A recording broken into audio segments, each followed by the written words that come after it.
যুগে যুগে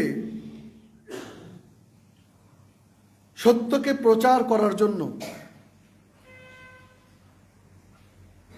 আলেম ওলামা এবং আরেক শ্রেণীর সমাজের বিজ্ঞ পুথিত যশা ধর্ম সম্পদশালী ব্যক্তিরা কাঁধে কাঁধ মিলিয়ে কাজ করে যাবে, এটি স্বাভাবিক এবং এটি আল্লাহর নীতি। এটাই কিন্তু আল্লাহ রাব্বুল আলামিনের নীতি। কিভাবে পায়? দাউদ আর সুলাইমান আলাইহিস সালাম ছাড়া আর কেউ কিন্তু নবীদের মধ্যে সম্পদশালী ছিলেন এরকম পাওয়া যায় না। সম্পদশালী হইতে সমস্যা নেই, তবে আলেম ওলামা যদি সর্বস্ব বাদ দিয়ে শুধু সম্পদের পিছনে নিজেকে মনোনিবেশ করে তাহলে সেটা অবশ্যই নিন্দনীয়।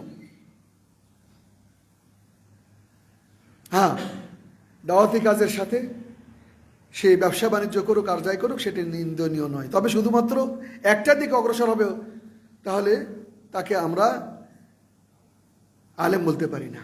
অন্যদিকে এই আলেমের কাঁধে কাঁধ মিলে সমাজের বিচক্ষণ, অর্থশালী, সম্পদশালী, সৎ নেককার বান্দা তারা একসাথে কাজ করবে। এটাই আমি যদি নবুয়তের আগে অন্য নবীদের ক্ষেত্রেও যদি খেয়াল করি ইতিহাস, ঠিক একইভাবে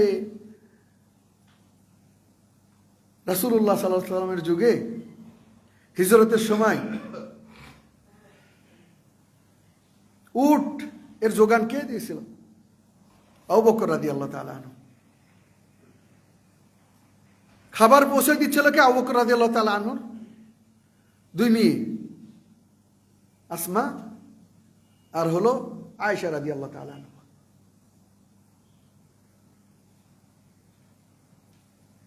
সর্বশেষ পৃথিবীতে শ্রেষ্ঠ সালাফি রাষ্ট্র বা একমাত্র রাষ্ট্র সালাফি রাষ্ট্র, যারা যেই করুক না কেন শিরক এবং বিদআতের বিরুদ্ধে কঠোর হুঙ্কার এবং হতে দেয় না, কোনোভাবে না, হবে না, সম্ভব না।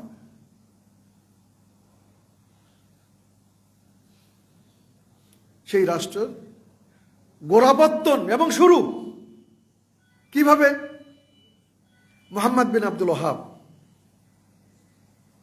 আলেম আর সৌদ পরিবার হলো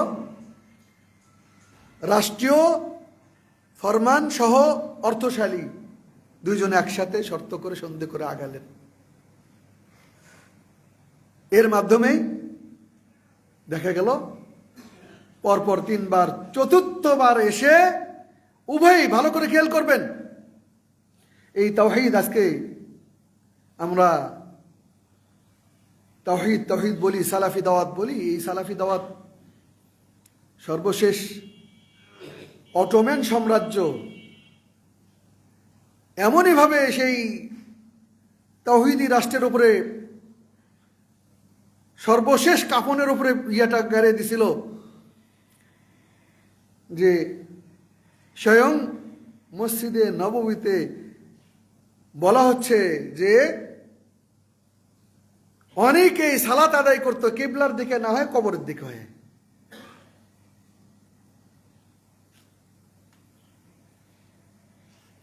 এরপরে সেই জায়গা থেকে আবারও শেখ মুহাম্মদ বিন আব্দুল ওয়াহাবের এবং সৌদ পরিবারের সম্মিলিত প্রচেষ্টায় তাদেরকে কিন্তু উভয়কেই মিশরে নিয়ে যেয়ে মোহাম্মদ আলী পাশা তুরস্কের অটোম্যান সাম্রাজ্যের এই এরিয়ার গভর্নর বা দায়িত্বশীল নিয়ে যে তাদেরকে হত্যা করে শুধু ক্ষান্ত হয়নি, বরং হত্যা করার পরে চৌরাস্তায় এমন গুরুত্বপূর্ণ জায়গায় তাদেরকে লাশ শুলে চড়ায় রেখে দেওয়া হয়েছে যাতে তাওহীদি নামক রাষ্ট্র সুফি নামক শিরকের কর্মকাণ্ডের যেন বিরোধিতা করার কেউ সাহস না দেখায়। কবর পূজারীদের বিরুদ্ধে কোনো হুঙ্কার দেখানোর যেন কেউ সাহস না পায়। বাকি কবরস্থানে, যেটাকে আমরা জান্নাতুল বাকি বলি, 10,000 সাহাবার কবর, 10,000 সাহাবার কবর তো নয়, 10,000 খানকা, যেটা আপনি এখনো পিকচার অফ ওল্ড বাকি লেখেন গুগলে, দেখবেন চলে আসবে। যারা গেছেন এখন, অথবা আপনি ইউটিউবে বা যে কোনো ইয়েতে দেখেন, লিখবেন এখনকার বাকি কবরস্থান, গ্রেভার অফ বাকি কবরস্থান লেখেন আর ওল্ড লেখেন, দেখবেন যে দুটোর মধ্যে আকাশ পাতাল পার্থক্য। সেখানে 14 বছর ধর্মীয়ভাবে কাজ করার সুবাদে দেখা গেছে যে মানুষকে কিভাবে কত খানকা মাজার, এইগুলো একটা হলো কেন রাস্তার পাশে হয় এবং এইগুলোর পিছনে কেন বড় বড় লিডার, নেতা, বড় বড় ব্যক্তিদের হাত কেন থাকে, এটা খুব ভালো করে বুঝে আসছে। এবং এক শ্রেণীর আল খাল্লা পরা খুব বড় বড় পতিতদশা নাম করা আলেমরা, তারাও ফোন করে জানতেছে শিরক, জানতেছে বেদাত, তারপর সেটাকে ভাঙতে কেন বাধা দেয়। আজকে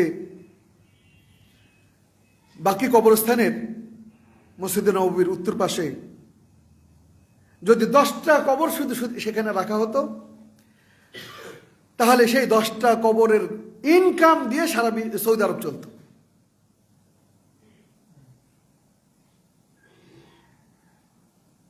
ফাতেমা রাদিয়াল্লাহু তাআলা আনহার কবর, যেটা জানাই নাই। ওনার ওসিয়ত ছিল রাতের বেলা তিনি, তার উচিত ছিল যেন তাকে তাড়াতাড়ি দাফন করা হয় এবং রাতের বেলা যেন দাফন করা হয় এবং তার কবর যেন কাউকে না জানানো হয়। সেই কবর চিহ্নিত হয় কি করে?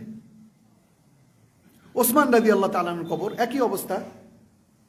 সেই খাওয়ারিজরা হত্যা করার পর তাকে তার নিজস্ব জায়গায় দাফন করতে দেয়নি, তারপরে তার কবর নিয়ে ব্যবসা হয় কি করে?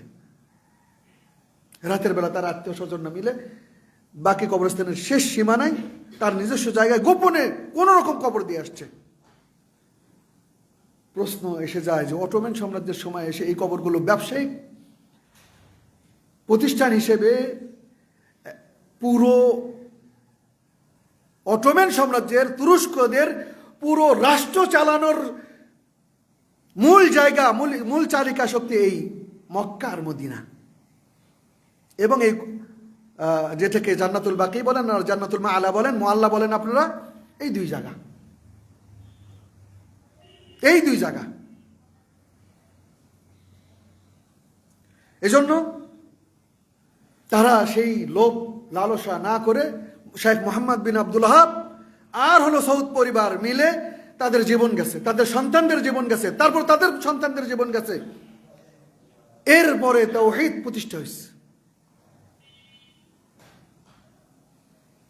আমরা যে যাই বলি না কেন, সেখানে শিরক এবং বিদআত, একজন ছোট বাচ্চা, একজন হাজী সাহেব মসজিদ নববীর 5 নম্বর গেটে যে চুমা দিস, কুবা গেট যেটা বলে, আর একজন ছোট বাচ্চা কথাই ফোটেনি, সে দৌড়ে যায় বলতেছে বাবা হাদা শিরক। ছোট বাচ্চা কিচ্ছুই বোঝে না, বলছে বাবা হাদা শিরক। ওই লোক প্রাইমারির মাস্টার, সে ওই হাদা শিরক শুনে সে 2 দিন ধরে পাগল হয়ে ঘুরতেছে যে হজ করতে আসলাম, হজও শেষ, এখন মদিনা থেকে শিরক করে গেলে তার কিচ্ছু থাকবে না, হজের কিচ্ছুই থাকলো না। ঘুরতে বলতেছে ছোট বাচ্চা এসে আমাকে শিরক বলে গেল, ব্যাপারকে আমি কিছুই তো করিনি, আমি শুধু মহাব্বতে মসজিদ নববীর গেটে একটু চুমা দিছি। সেখান থেকে কে বা কারা যেন বলে দিছে যে ওখানে শাইখ ডক্টর জাকারিয়া থাকেন, ভিতরে যান বাকি কবরস্থানের ভিতরে। সে যাওয়ার পরে আমার কাছে সব বলার পরে বললাম যে কথা ঠিক, কারণ আপনার চুমাটা হলো ইবাদত। যদি ইবাদত যথাস্থানে হয়, একটা হলো কালো পাথরে, তাহলে সেটা ইবাদত এবং গুনাহ মাফ হওয়ার মাধ্যম। কালো পাথরে না হয় অন্য কোথাও যদি হয় তাহলে সেটা বিদআত। একইভাবে সন্তান, স্ত্রী যে ক্ষেত্রে বৈধ, সেক্ষেত্রে ইবাদত, অন্য জায়গায় হলে সেটা, তাহলে আপনি রাসূলের এখানে কেন চুমা দিলেন? তো কয় মহাব্বতে। বললাম যে মহাব্বতে কি চুমা দেওয়ার কথা আছে? বলে নাই তো। বললাম এরপরেও যে দরজা আপনি চুমা দিলেন সেটা তো জার্মানির তৈরি, এদেশের নয়, আপনি কাকে মহাব্বত দেখালেন?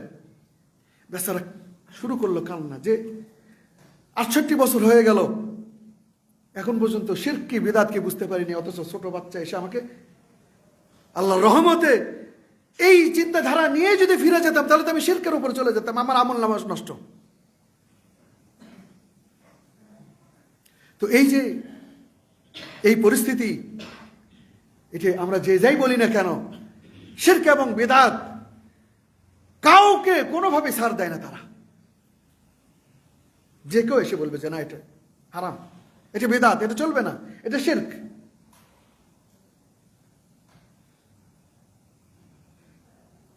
তো কিভাবে সম্ভব? আলেম এবং অর্থ সম্পদশালী যারা ছিলেন, ক্ষমতাদের যারা ছিলেন, উভয় সমাজের একসাথে মিল করে। আজকে মুসাব ইবনে উমাইর, বেড়া, পাবনা, এই ধরনের একটি মসজিদ, আমি এটার অধীনে যারা আছেন, এটাকে শুরু থেকে যারা পরিচালনা করে যাচ্ছেন, সর্বাত্মকভাবে সহযোগিতা করে যাচ্ছেন, এই ধরনের এক একটা প্রতিষ্ঠান তাওহীদের একটা দুর্গ, তাওহীদের একটা মিনার, সত্য প্রচারের একটা কঠিন একটা জায়গা। এটাকে ধরে রাখা, এটাকে মেনটেন করা কঠিন, সাধারণ ব্যাপার নয়, খুবই কঠিন ব্যাপার। বিভিন্ন দিক থেকে বিভিন্ন রকম হুমকি ধামকি, বিভিন্ন কিছু। মাঝে মধ্যে এ ধরনের প্রতিষ্ঠানগুলোর এমনও আসে যে মনে হয় যে মুহূর্তের মধ্যে বোলডোজার এসে শেষ করে দিল বোধহয়। আমি সেই সময় সৌদ পরিবারের বাদশাহ সৌদ, মোহাম্মদ বিন সৌদ আর শাইখ মোহাম্মদ বিন আব্দুল ওহাব উভয়কে একেবারে সৌদি আরব থেকে করে মিশরে নিয়ে যে শুলে চড়াই মারে দিছে, শুধুমাত্র সত্য কথা বলার জন্য, তাওহীদের জন্য। তাহলে বুঝতে পারতেছেন না তাওহীদের কত শক্তি এবং তাওহীদের কত বড় শত্রু। যখন পারে নাই রাসূলের যুগে, বলছে মোহাম্মদ তুমি একদিন আমাদের পূর্বের ইবাদত করো, আমরা তোমার পূর্বের একদিন ইবাদত করি, একটা ইয়েতে আসো, কম্প্রোমাইজে আসো। এই জন্য এই প্রতিষ্ঠানগুলোর আমরা যারা দায়িত্বে আছি, যারা এই মুহূর্তে আছি, প্রত্যেককে বলবো, স্মরণ করে দেব যে এটাকে কঠিনভাবে আঁকড়ে ধরে থাকতে হবে। এটা যদি এই ধরনের প্রতিষ্ঠানগুলো যদি ব্যর্থ হয় বা সমস্যায় জর্জরিত হয়, তাহলে দেখবেন যে আমাদের ইমানে ঘুণ ধরবে, বিপদ। কোনোভাবেই এই প্রতিষ্ঠানগুলোকে কোনোভাবেই কোনো রকম কোথাও যেন সমস্যার সম্মুখীন না হয়, এবং হতে গেলেই সবাই একসাথে তাওহীদের পক্ষে অবস্থান নিতে হবে। কারণ এখানে এই ধরনের প্রতিষ্ঠান গড়ে ওঠা মানে কি জানেন? সমাজের বৃত্ত শ্রেণী থেকে শুরু করে একেবারে নিম্ন শ্রেণীর প্রত্যেকের, যারা আংটি বিক্রি করে ভাগ্য গণনার, যারা তাবিজ বিক্রি করে, যে সমস্ত আলেমরা কবরকে কেন্দ্র করে, মাজারকে কেন্দ্র করে যারা রুজি রোজগারি করে, যারা ওই বিল্ডিং তৈরি করে, মাজারের দরগার তৈরি করে, যারা গোপনে গোপনে কোটি কোটি টাকা নিয়ে যায়, প্রত্যেকেই, সমাজের প্রত্যেকে, এরা সবাই শত্রু আপনার আমার, এই ধরনের প্রতিষ্ঠান গড়ে ওঠার কারণে। কারণ প্রত্যেকেরই রুজিতে, অবৈধ রুজিতে হাত দিয়ে ফেলছেন আমি। এই জন্য এই ধরনের প্রতিষ্ঠানগুলো আরো হওয়া দরকার। এবং আমি গতকাল আস্তে আস্তে ভাবতেছিলাম যে আল্লাহ রাব্বুল আলামিন কাবা ঘরকে পৃথিবীর মাঝখানে কেন তৈরি করলেন, এবং সেখানে মানুষ যেন জমা হয়, সেখানে আসতে বাধ্য হয়। প্রথম দিকে সবচেয়ে কঠিন অবস্থা ছিল পানির, যেখানে পানি থাকতো সেখানে মানুষজন জমা হতো। কাবা ঘরে ইসমাইল আলাইহিস সালামের বা তার আগে নূহ আলাইহিস সালামের যুগে যদি বলি, তাহলে সেই জমজম কিন্তু সেই সময় থেকে। এরপরে ইসমাইল আলাইহিস সালামের পায়ের ইয়েতে সেটা আবার নতুন করে আবার উঠলো, আবার আব্দুল মুত্তালিবের হাত দিয়ে ওঠেই আবার পুনরুজ্জীবিত হলো বিভিন্ন ইতিহাসের কারণে। জমজমের আর একটা ইতিহাস। তো জনমানবহীন শূন্য মাঝখানে আল্লাহ রাব্বুল আলামিন এই তার ঘরকে তৈরি করলেন, করার পরে সেখানে যেন লোকজন আসে সেই ব্যবস্থা করে দিলেন। কি বুঝি আমরা এর দ্বারা? এর দ্বারা বুঝি যে এই ধরনের প্রতিষ্ঠানগুলো যদি পারা যায় আরো আরো গুরুত্বপূর্ণ জায়গায়, মেন রাস্তায়, মেন জায়গায় হতে হবে।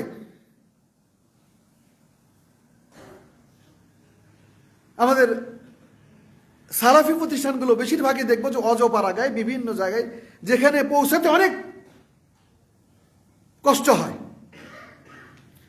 আর এটার কারণেই দেখা যাচ্ছে কি, অনেক মানুষই যখন জোরে কেউ আমিন বলে, অনেকে জানেই না, এ ভাই জোরে আমিন কেন বলতেছেন? আমি সাভার দিয়ে এসেছে আমার বাচ্চারা মদিনা থেকে আসার পরে সেখানে এসে মসজিদে ঢুকে আমিন জোরে যখন বলে, তো মাশাআল্লাহ সেখানে মোনাজাত হয় না। ফজর নামাজের শেষে কোনো ডিএইচএস এর মসজিদে মোনাজাত হয় না, তারা বুঝে গেছে। আমরা না বুঝলেও তারা বুঝে গেছে। 5 ওয়াক্ত সালাতের পরে কখনো কোনো ডিওএইচএস এর যে সেনাবাহিনীদের যে ইয়াগুলো, আবাসিক যে ব্যবস্থা, সেখানে কোনো মসজিদে আপনি মোনাজাত পাবেন না। এমনকি আমিন বলার জন্য একটা সুযোগও করে দেয়। মাঝে মধ্যে তো পা মিলানোর জন্য অনেক সময় কৌশল করে ইমাম সাহেব বলে দেয়, যেগুলো আমাদের কাঠমোল্লারা বোঝেনি, বরং তারা নোয়াখালী সহ আরো বিভিন্ন জায়গায় কবরের উপরে মসজিদ। ভাই কিভাবে সম্ভব? নামাজ কবরের একই ছাদের নিচে অথবা কিবলার দিকে, ওয়ালা তুসাল্লু ইলাইহা ওয়ালা আলাইহা বলা হয়েছে যে কবরের উপরে নামাজ পড়া যাবে না, একই ছাদের তলে কবর রাখা যাবে না, সামনের দিকে কিবলার দিকে বরাবর একেবারে ডাইরেক্ট, কোন রকম ইয়ে ছাড়া একেবারে ডাইরেক্ট। যদি এই যে দেওয়াল আছে তারপর যদি সামনে কবর থাকে, সেখানেও সালাত হবে না। হবে না ভাই, সালাত হবে না। এখন আপনাদের মনে অনেক সময় প্রশ্ন আসতে পারে যে রাসূলের কবর তো মসজিদের ভিতরে না। ভাই রাসূলের কবর মসজিদের ভিতরে নয়, এটা আসবে ইনশাআল্লাহ যদি সময় পাই। এবং সেখানেও যেন কেউ সালাতের জায়গা হিসেবে না নিতে পারে, 3 মুখ এইভাবে করা, ওয়ালটা এইভাবে করা। আপনি বলতে পারবেন না যে আপনি রাসূলের কবরের দিকে সালাত আদায় করছেন, অসম্ভব। যদিও সেখানে সালাত আদায় করার সুযোগ দেওয়া হয় না।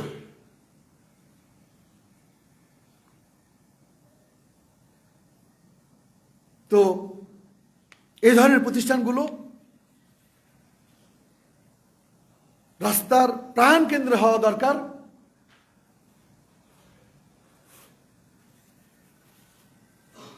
যাতে জনবল জানে যে আমিন জোরে বলাও সুন্নাত, বুকে হাত বাঁধাটাই হলো অধিক প্রসিদ্ধ, এবং রুকুতে যাওয়ার আগে, রুকুতে যাওয়া থেকে ওঠার পরে এগুলোতে হাত উঠানো হলো সুন্নাত। আমি মনে করি যে গুরুত্বপূর্ণ একটা জায়গায় যদি আপনি দেখেন না, দরগা, মাজার, রেল লাইনের হয় না কেন? কেন রেল লাইন হয় না? এবং খুব গুরুত্বপূর্ণ পয়েন্টগুলোতে তাদের মাজারগুলো হচ্ছে, কবরগুলো হচ্ছে, দরগাগুলো হচ্ছে। কেন? কারণ হলো প্রচারেই প্রসার। এবং সেটা যদি গুরুত্বপূর্ণ খুব একটা সুইটেবল জায়গায় থাকে, তাহলে অর্ধেক আপনাকে এই প্রতিষ্ঠান, অর্ধেক নাই 90% আগায় দেবে সেই পরিস্থিতি জায়গার কারণে। সেই ঢাকায় কোথাও পাঁচরুকি যদি বলি, সেখানে রাস্তার পাশে সিলেটের লোকেরা ওই দিক দিয়ে যাওয়ার সময় ওখানে থেমে ইফতারি করেন, অথবা কখনো তারা সালাত আদায় করেন। অন্য আর কোথাও আপনি হাইওয়ের পাশে উত্তরবঙ্গে এইদিকে গাবতলী থেকে শুরু করে এই পর্যন্ত পৌঁছান, অথবা একেবারে দিনাজপুর পর্যন্ত, ঠাকুরগাঁও পর্যন্ত চলে যান, আমার জানা মতে কোনো মসজিদ নাই হাইওয়ের পাশে যেটা কোনো গাড়ি বা বাস অথবা প্রাইভেট কার থেমে সেখানে সালাত আদায় করবে এবং অন্তত মেসেজটা পাবে যে আমিন জোরে বলা যায়, না দেখলে প্রশ্ন আসবে কি করে? তাহলে আমরাই মানুষকে মূলত সত্য জানানো থেকে কিন্তু আমরাই মানুষকে বঞ্চিত করতেছি। এই জন্য যেভাবে হোক কষ্ট করে হলেও পাড়া গায়ে নয়, ভেতরে নয়, মেন জায়গায় যদি পারা যায়, কষ্ট করে হলেও ছোট্ট করে হলেও, আমি তো মনে করি আল্লাহ রাব্বুল আলামিন ঠিক পৃথিবীর মাঝখানে যেরকম কাবাঘর তৈরি করছেন এবং সেখানে লোকজন আসার জন্য ব্যবস্থা নিচ্ছেন, পানির ব্যবস্থা করছেন, আর অন্য কিছু করছেন, ঠিক একইভাবে আমাদেরও জায়গা বাছাই এই প্রতিষ্ঠানগুলো করার পেছনে খুব গুরুত্বপূর্ণ জায়গাগুলো বেছে নিতে হবে, যাতে বলার চাইতে বলে প্রচার করার চাইতে তারা নিজেরাই কর্মক্ষেত্রে কয়েকটা লিফলেট থাকবে, সালাতে ঢুকবে, মেসেজ অর্ধেক পেয়ে যাবে এবং তাদের মনে প্রশ্ন থাকবে। বাইরে যদি লেখা হয় যে এখানে মহিলাদের সালাতের ব্যবস্থা আছে, দেখবেন যে মহিলারাও ঢুকে যাবে। অন্য জায়গায় তো মহিলা ঢোকা নিষেধ, এই ধরনের করা হয়, লিখে দেওয়া হয় যে মহিলা ঢোকা নিষেধ মসজিদে। আল্লাহ আস্তাগফিরুল্লাহ, কি ধরনের অবস্থা! বাজারে ঢোকা নিষেধ নয়, কিন্তু কোথায় ঢোকা নিষেধ? আল্লাহর ঘর মসজিদে ঢোকা নিষেধ। এবং মহিলাদেরকে যে গুরুত্বপূর্ণ, বরং তারা অনেক ক্ষেত্রে তাদের ভূমিকায় বড়। খাদিজা রাদিয়াল্লাহু তাআলা আনহা ভূমিকাটা যদি আপনি ভালো করে খেয়াল করেন, তাহলেই ইসলামে একজন নারীর ভূমিকা কতটুকু। এমনকি আয়েশা রাদিয়াল্লাহু তাআলা আনহার একটা ভূমিকা, মা খাদিজা রাদিয়াল্লাহু তাআলা আনহার এক ভূমিকা। উভয়ের যে ভূমিকাগুলো, সেই ভূমিকা যদি না থাকতো তাহলে আমরা এই পর্যন্ত আল্লাহ ভালো জানে আসতে পারতাম কিনা। বরং আয়েশা রাদিয়াল্লাহু তাআলা যে বিষয়গুলো, আভ্যন্তরীণ বিষয়গুলো, সেই বিষয়গুলো একেবারে স্বামী স্ত্রীর স্পেশাল বিষয় যেগুলো, সেইগুলো যদি আমাদেরকে উনি লজ্জা করে চুপ করে বন্ধ থাকতেন, না বলতেন, তাহলে আমরা নাপাকি থেকে যেতাম। আর সেই নারীদেরকে বাজারে নিয়ে যাচ্ছে, বিভিন্ন জায়গায় নিয়ে যাচ্ছে, মাজারের পর্যন্ত নিয়ে যাচ্ছে, তাদের ওরসে পর্যন্ত নিয়ে যাচ্ছে, আর মসজিদে ঢুকলেই তাদের নিষেধ। আমাদের এই ধরনের মসজিদগুলোতে যদি সুন্দর করে লেখা থাকে এবং ভিতরে বিভিন্ন নারীদের যে সংক্রান্ত যে বিষয়গুলো সেগুলো লেখা থাকে, তাহলে বাস আপনি 90% সেখানে সফল।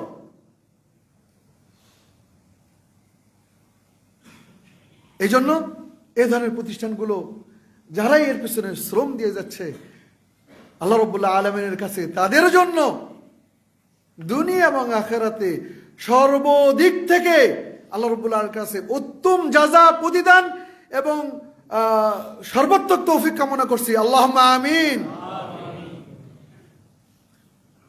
সম্মানিত উপস্থিতি,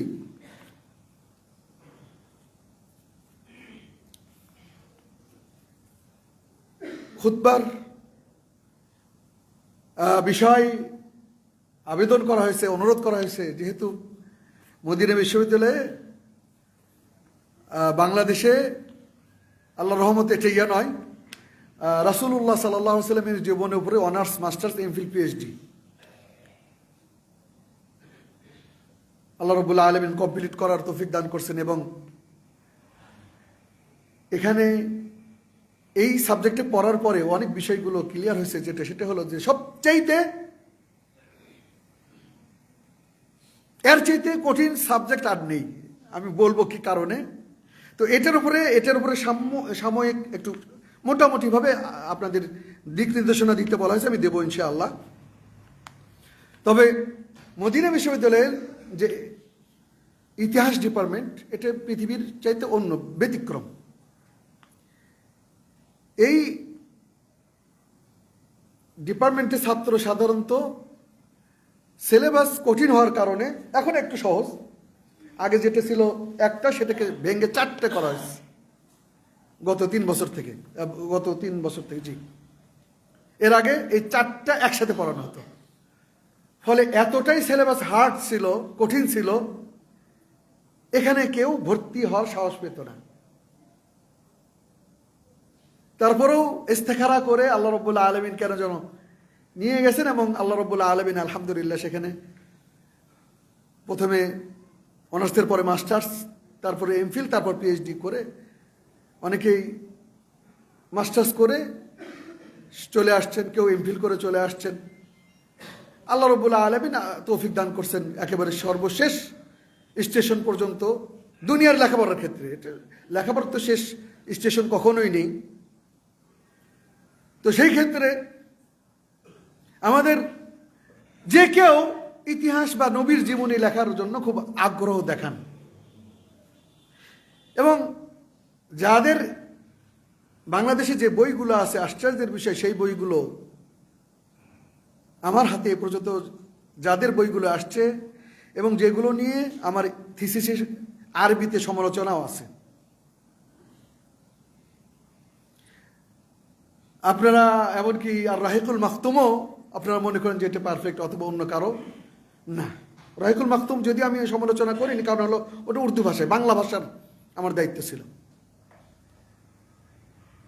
তো এই ক্ষেত্রে দেখা গেছে যে কোনো না কোনো দিক কমতি থাকার কারণে এতে যেমনটি হওয়া দরকার সেইভাবে আসেনি। এই ইতিহাস বা রাসূলের জীবনের জন্য জানা দরকার প্রথম যেটা, সেটা হলো তাফসির, উলুমুত তাফসির, ইলমুল হাদিস, উলুমুল হাদিস, এবং আরবি ভাষার উপরে অগাধ পাণ্ডিত্য থাকতে হবে। ফিকহি হুকুম আহকামগুলো জানা থাকতে হবে। আর ইতিহাসের যে দিকটা সেটা তো থাকতেই হবে, বিশেষ করে তাফসিরের ইসরাইলিয়াত। তাহলে এই চারটে জ্ঞান, বিশেষ করে আরবি ভাষা, তারপরে হলো হাদিসের জ্ঞান, ফিকার জ্ঞান, তারপরে হলো তাফসিরের জ্ঞান, আর পঞ্চম মূল যেটা সেটা হলো ইতিহাস। এইগুলোর কোনো একটি যদি কমতি থাকে তাহলে সে আবেগ নিয়ে অগ্রসর হবে ঠিকই, কিন্তু মানুষকে বিভ্রান্ত করা ছাড়া আর কোনো কিছুই তার হবে না। বাস্তবে সেটা দেখেন, আমরা যদি মোস্তফা চরিত্র দেখি, মাওলানা আকরাম খাঁ অনেকটাই অনেক বড় মানুষ, এই জায়গায় দাঁড়িয়ে যারা গবেষক তারা এই ধরনের বড় ব্যক্তিদের ব্যাপারে ডাইরেক্ট স্পষ্ট আমাদের বলাটাও, তার ব্যাপারে থিসিস হয়ে গেছে ঢাকা বিশ্ববিদ্যালয় সহ অন্য জায়গায়, এইভাবে বলাটা আমাদের অনুচিত। এই জন্য শুধু সতর্ক করতেছি যে তিনিও প্রচুর জ্ঞানের অধিকারী ছিলেন, কিন্তু সেই ক্ষেত্রে দেখা যাচ্ছে ওই জায়গায় বেশ কিছু এমন জায়গায় তিনি হুঁচট খেয়ে গেছেন, মনে হচ্ছে যে তিনি অনেক সময়, যেমন রাসূলুল্লাহ সাল্লাল্লাহু আলাইহি ওয়াসাল্লামের জীবনে ইসরা মেরাজকে তিনি অস্বীকার করছেন, তারপরে সিনা চাক, বক্ষবিদীর্ণ, সেটাকে তিনি অস্বীকার করছেন। আবার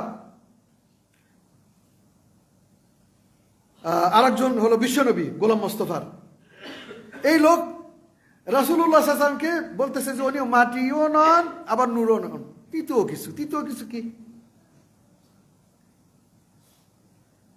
তার মানে যারা ভুল বুঝে রাসূলকে সম্মান দিতেছে, নূরের তৈরি বলতেছে, তাও তো তাদের একটা দলিল আছে, যদিও সেটা ভুল দলিল।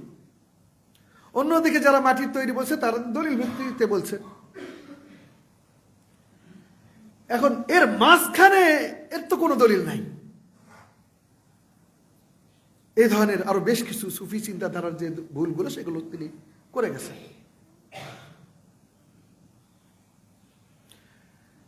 আমাদের ভার্সিটির এই দুটো বই সহ আরো কিছু বই আছে।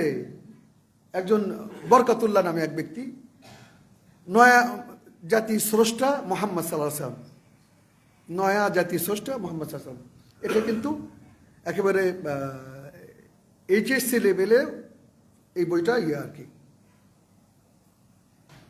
কারিকুলাম আকারে, সরকারি কারিকুলামে আর বিশ্ববিদ্যালয়গুলোতে আছে। সেখানে পুরো একটা বইয়ে না রাসূলের নামে সাল্লাল্লাহু আলাইহি ওয়াসাল্লাম, না সাহাবাদের নামে রাদিয়াল্লাহু তাআলা না, অথচ কি লিখছে? নবীর জীবনী লিখছে। আর কারো কোনো বিয়েতেই কোরআনের আয়াত আপনি খুব কম পাবেন, বা অধিকাংশ বই কোরআনের আয়াত পাবেনই না, হাদিসও পাবেন না, বিভিন্ন গল্প কুচ্ছ কাহিনী দিয়ে শেষ। এবং এই বইগুলো কেন যেন বিপদের কারণ হয়ে দাঁড়াইছে। একটু সামনে আসেন, সামনে আগে আসেন, আমাদের অনেক ভাইরা দাঁড়ায় আছেন মাশাআল্লাহ। আমাদের ভাই যারাই আসছেন তারা সালাত আদায় করতে আসছেন। আমার আপনার সুযোগ দেওয়ার কারণে যদি তার সালাতের ব্যবস্থা হয়ে যায় ভালো করে, তাহলে আমরা ডবল সব পাবো। সামনে আগে আসেন, একটু সামনে অগ্রসর আসেন, অনেক লোক মাশাআল্লাহ। তো কোনো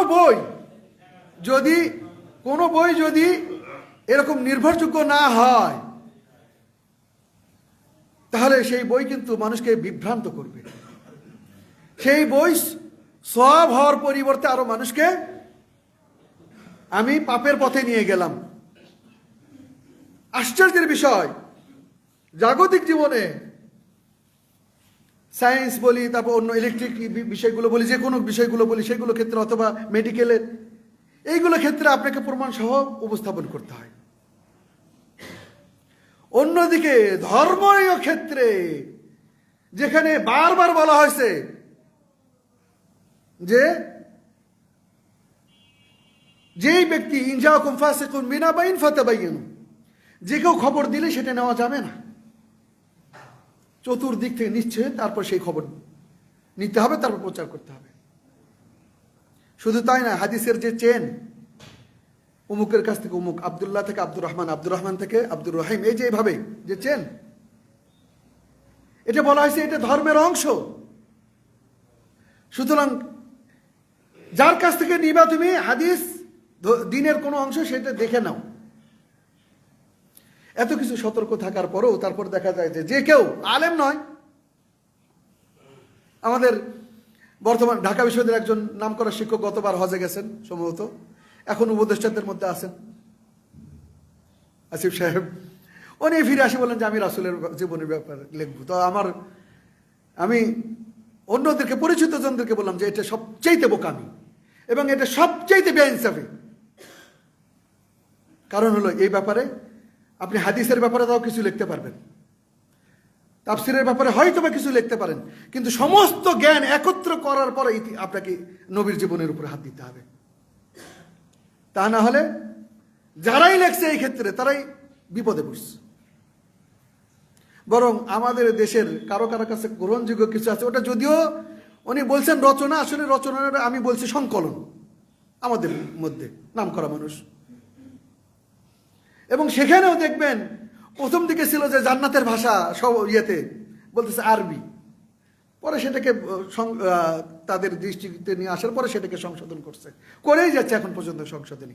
এমনকি ইতিহাসে একরকম অনুবাদ করছে, নিচে যখনই নিজের মন্তব্য লিখতেছে তখনই দেখা যাচ্ছে যে মারাত্মক ভুল। আলেমদের ব্যাপারে দরবারি আলেম এসে বিভিন্ন কথা বলতেছে যেগুলো মারাত্মক ভুল। এমনকি কিছু কিছু বিষয় এমনও আকীদা ভুলেরও গন্ধ পাওয়া যাচ্ছে। এই জন্য ইতিহাস নিয়ে কথা বলা এবং লেখা কার ব্যাপারে? রাসূলের ব্যাপারে খুবই সতর্ক, খুবই সাবধান হওয়া দরকার। মা আয়েশা রাদিয়াল্লাহু তাআলা আনহার কাছে যখন এক শ্রেণীর কিছু সাহাবারা বা কোনো ব্যক্তিরা আসলেন,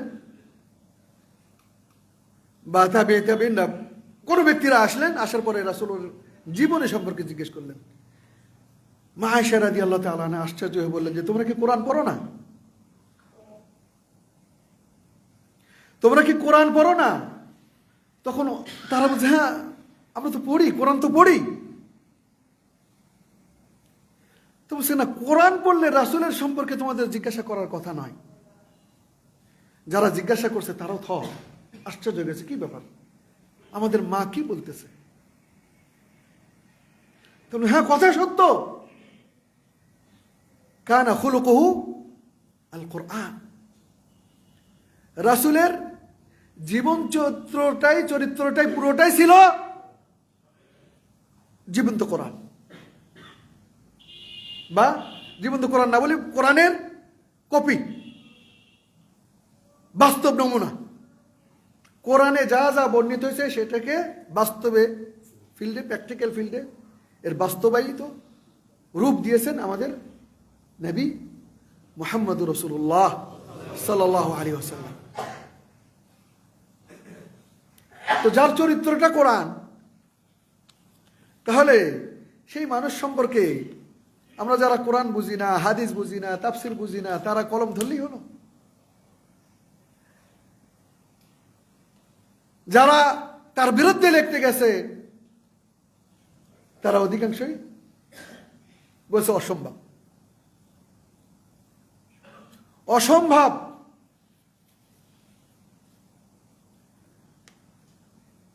আমি ইউনিভার্সিটিতে, আমাদের বাইপেলের Islamic university of science and technology, সেখানে একটা সাবজেক্ট পড়ে মাস্টার্সের ছেলেপেলেদেরকে কোরআন ডিপার্টমেন্টে, সেখানে মুআজিজা আল কোরআন,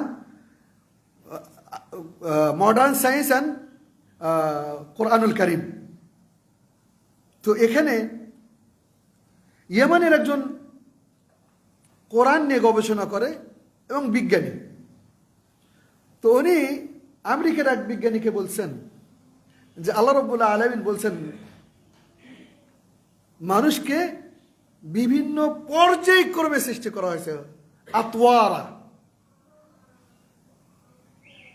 এটি আজ থেকে প্রায় সম্ভবত 50 বা 55 বছর আগে, তখনও এই অনেক কিছুই আবিষ্কার হয়নি। তো আমেরিকাতে সেই ইয়েমেনি বিজ্ঞানী তার সাথে একটা কোনো কনফারেন্সে যাওয়ার সময় সেখানে বলছে যে মানুষকে আল্লাহ, আমাদের কোরআনে বলা হয়েছে যে মানুষকে পর্যায়ক্রমে একটা ধারা থেকে আরেকটা থেকে এরকম নিয়মে খলাকাকুম আতওয়ারা, অর্থাৎ খলাকাকুম আতওয়ারা, এইভাবে সৃষ্টি করা হয়েছে। তো সেই বিজ্ঞানী, আমেরিকান বিজ্ঞানী থেমে গেছে, বলছে দাঁড়ান, ইয়ার মধ্যে লিফট থেকে বেরোয় সেই মুসলমান বিজ্ঞানী যিনি, তাকে দাঁড় করাই দিছে, দিয়ে বলছে তুমি যেটা বলতেছো এটা কি তুমি বুঝে বলতেছো, এই কথা কি আছে? তো বলছে হ্যাঁ কোরআনে আছে, রাসূলুল্লাহ সাল্লাল্লাহু আলাইহি ওয়াসাল্লাম বলে গেছে। কত বছর আগে? বলছে 1450 বছর আগে। বলছে ইয়া সুবহানাল্লাহ, এই কথাটাই আমি বলতে চাই, কিন্তু আমার সাথে অনেকে একমত হয় না। বলতেছে এই কথাটা আমি বলতে চাই, আমার এই আমেরিকান সমাজে আমার এই কথাটার সাথে অনেকে মিলে না। খেয়াল করবেন কখনকার কথা এটা, এই বিজ্ঞান তখনও এত অগ্রসর হয়নি। বলছে আর এই কথাটাই সেই 1450 বছর আগে কি করে, এটা কিভাবে সম্ভব? তো তিনি 3টে কারণ বলতেছেন, যে হয় সে তার কাছে ওই মাইক্রোবায়োলজি নাকি এই ধরনের যে ইয়েগুলো হয় সেগুলো ছিল তার কাছে। বলছে তখন তো সম্ভব না, এগুলো তো সৃষ্টি হয়নি, তাহলে কিভাবে সম্ভব? আরেকটা বলতেছে হয়তো এমনি, সে অনেক সময় মানুষেরা কতগুলো কথা এমনি বলে যায়, তার মধ্যে হয়তো কোনোটা লেগে যায়। আর একটা হলো বলতেছে কার ব্যাপারে? নবীর ব্যাপারে। বলতেছে যে হয়তোবা তিনি সব জানতা, তিনি স্রষ্টা, যেটাকে আমরা অস্বীকার করি আমেরিকান সমাজে। সুবহানাল্লাহ। তো এই ইয়েমানি বিজ্ঞানী বলতেছে যে প্রথমত কথা হলো যে তিনি এ পর্যন্ত যত কথা বলছেন আল্লাহ রাব্বুল আলামিনের পক্ষ থেকে বলছেন, উনি আল্লাহর বান্দা, আল্লাহর নবী, আল্লাহর পক্ষ থেকে মেসেঞ্জার, তার কোনো কথাই পর্যন্ত মিথ্যা হয়নি।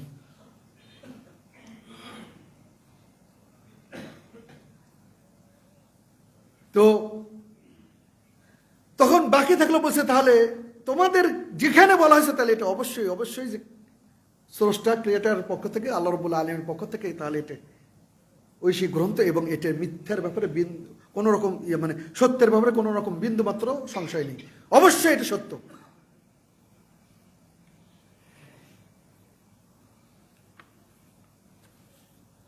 এই জন্য রাসূলের জীবন ছিল খুলুকুল কোরআন। তাহলে তার জীবনী লিখতে গেলে সার্বিক দিক শরীয়তের, এমনকি উসুলে ফিকহের যে কঠিন কায়দাগুলো, সেগুলো আপনাকে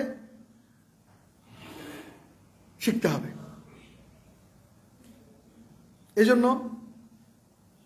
মদিনা বিশ্ববিদ্যালয়ে ইতিহাস পড়ানোর সিস্টেম এক, যিনি সেখানে পড়েন তিনি তাফসীর সম্পর্কেও জ্ঞাত, হাদিসের সহিহ জয়ীফ সম্পর্কে জ্ঞাত, আরবি ভাষা সম্পর্কে জ্ঞাত, সব ব্যাপারে এই ফিকার হুকুম হাকামগুলো জ্ঞাত। আমাদের প্রত্যেকের যেগুলো থিসিস আছে সেই থিসিসগুলোতে আকীদার বিষয় পাবেন, তাফসীরের বিষয়গুলো পাবেন, ভাষার ব্যাপারে পাবেন, সব ব্যাপারে, হাদিসের ব্যাপারে, মানদণ্ডের ব্যাপারে পাবেন, সব ব্যাপারে সব আমাদের থিসিসগুলোতে পাবেন একই সাথে। কারণ না হলে হবে না, নবীর জীবনে লিখবেন এইসব ব্যাপারে আপনার জ্ঞান থাকবে না, আকীদার ব্যাপার আপনি জানেন না, কিচ্ছু ব্যাপারে জানেন না, কি ব্যাপার? এটা সম্ভব না। তাহলে তার কোরআনকে বুঝতে হলে নবীর জীবনে জানা দরকার। আরেকটা পয়েন্ট হলো ওমা আরসালনাকা ইল্লা রাহমাতাল লিল আলামিন, পৃথিবীর রহমত স্বরূপ রাসূলকে পাঠানো হয়েছে। আমি সাআদা, সৌভাগ্যের, শান্তির খোঁজ যদি করি তাহলে রাসূলের জীবনী খুঁজে, জীবনী পড়ে তার মধ্যে তার পথ, তিনি যে পথে চলছেন সেই পথ ধারণ করে আমাকে শান্তি পেতে পারি, তাছাড়া নয়। কারণ ওমা আরসালনাকা ইল্লা রাহমাতাল লিল আলামিন, একমাত্র শান্তি ভাবক হিসেবে, শান্তির প্রতীক হিসেবে, শান্তি হিসেবে আর কিছু নয়, শান্তি হিসেবেই রাসূলকে পাঠানো হয়েছে। কোন সময় 200 বছর 300 বছর একটা উটকে কেন্দ্র করে যুদ্ধ,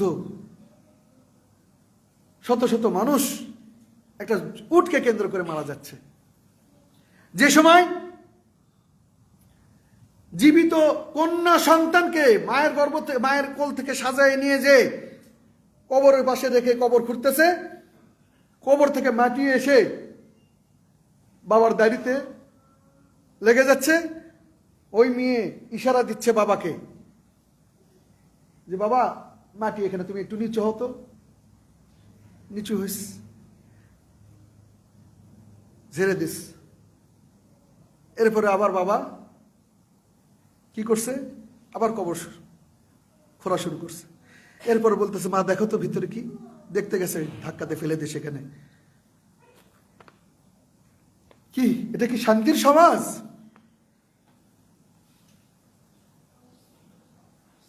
এই সমাজেই ওমা আরসালনাকা ইল্লা রাহমাতুল লিল আলামিন। আজকে মেয়ে হলে খুশির সংবাদ, রাসূল জান্নাতের দমেন হিসেবে বলছেন, জামানত হবে। আর সেই নারীকে জীবিত অবস্থায় কিভাবে বিবেক বিবর্জিত, পশু পাখিও এরকম করে না, সেই কাজ করছে তারা। এই জন্য নবীর জীবনী পড়া দরকার। রহমত যদি চাই, শান্তি যদি চাই। আরেক জায়গায় আল্লাহ রাব্বুল আলামিন বলেছেন ফালা রাব্বিকা লা ইউমিনুন হাত্তা ইউহাক্কিমুকা ফীমা শাজারা বাইনাহুম।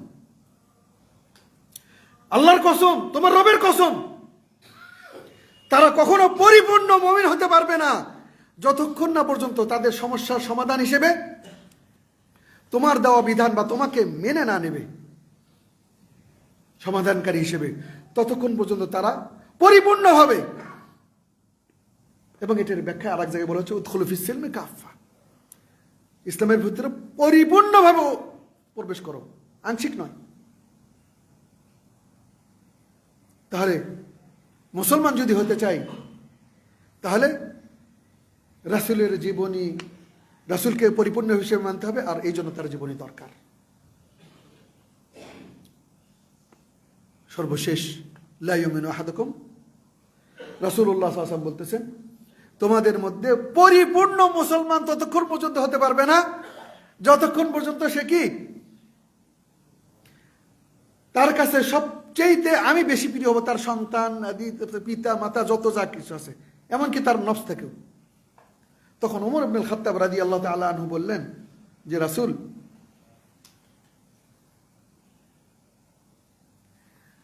সব ঠিক আছে কিন্তু আমার নফসের চাইতে আপনাকে কি করে দেব, প্রাধান্য দেব? তখন সে ওমর, তাহলে তুমি পরিপূর্ণ মুসলমান হতে পারোনি।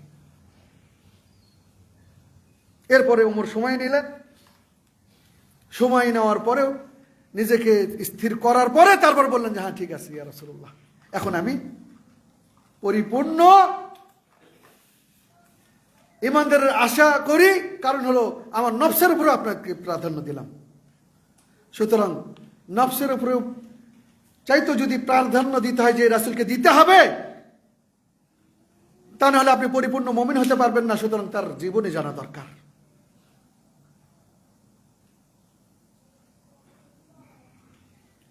আজকে বিভিন্ন জনের কোট পরি, তার সিস্টেম অনুযায়ী চলাফেরা করি, এমনকি বক্তার ক্ষেত্রেও দেখা যায় যে ভুল কোরআন পড়ছে, তাকে অনুসরণ করতে যে অনুকরণ করতে যে কোরআনও ভুল পড়তেছে, অন্ধ অনুকরণ। ভাই রাসূলের ক্ষেত্রে অন্ধ অনুকরণ করেন না, এটা প্রশংসিত হবেন। রাসূলের ক্ষেত্রে অন্ধ অনুকরণ করেন, কোরআনের ক্ষেত্রে অন্ধ অনুকরণ, আপনাকে প্রশংসিত হবেন। আর বাকি মানুষের ক্ষেত্রে বা অন্য ক্ষেত্রে অন্ধ অনুকরণ করলে অবশ্যই সেটা নিন্দনীয়, অবৈধ।